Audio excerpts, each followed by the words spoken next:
Kjo video është për banorët e Gjirokastrës, të qytetit tim, të cilët u përmbytën para pak ditësh.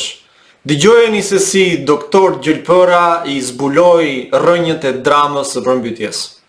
Unë nuk e di fare, sinqerisht, se si bëhet harbutrisë ekstreme ndaj natyrës që manifestojmë ore qast ne, si popull.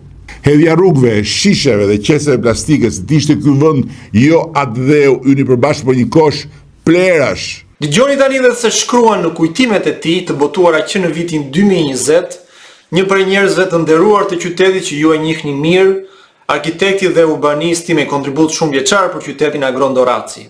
Qytetin e përshkojnë mes për mes 5 përrenj, që në plota përcjellin sasi të mëdha ujë dhe prurje të ngurta. Vëmendja kërkon trajtimi i prurjeve të ngurta të Projë të Çullos mbi qytet. Kjo masë e stërma dhe zhavori është depozitim miliona vjeçar, që në pak minuta mund të kthehet në një katastrofë për qytetin. Disa masa të marra me prita malore dhe sistemim të shtratit të tij janë shembur, duke e bërë rrezikun eminent. Konstatohet në shqetësim se në zonat e poshtme të qytetit rreziku nga përmbytjet është shtuar.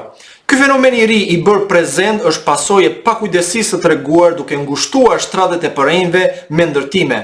Sistemimet e bëra në vite në infrastrukturën rrugore, si në qytetin e vjetër ashtu edhe në të riun, kanë frenuar shkarkimin e ujrave në shtratin e përrenjve. Si rezultat, në rrugë formohen rrëkej që në zonën e poshtme kthehen në rryma të fuqishme uji, duke u bërë shqetësim i madh për lëvizjen e qytetarëve.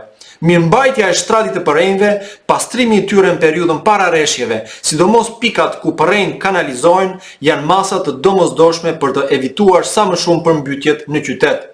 Shqetësues është bërë ngushtimi i shtratit të përrenjve në zonën industriale, sidomos Projë, Manalatit dhe SMT, të cilët në shumë raste ndërpresin trafikun nacional. Investimi i kryer për mbulimin e kanalit të lagjes 18 shtatori, megjithëse në pamje të parë duket një masë me interes për qytetin, ai është mjaft i dyshimt. Mendimi i specialistëve kompetent ka qenë dhe është që kanali duhet të mbetej i hapur. Prurjet e kohëve të fundit të përrenjve që derdhen në të, në rastin e plotave, janë të konsiderueshme, prandaj ky investim duhet të jetë një përgjegjësi e madhe për autorët.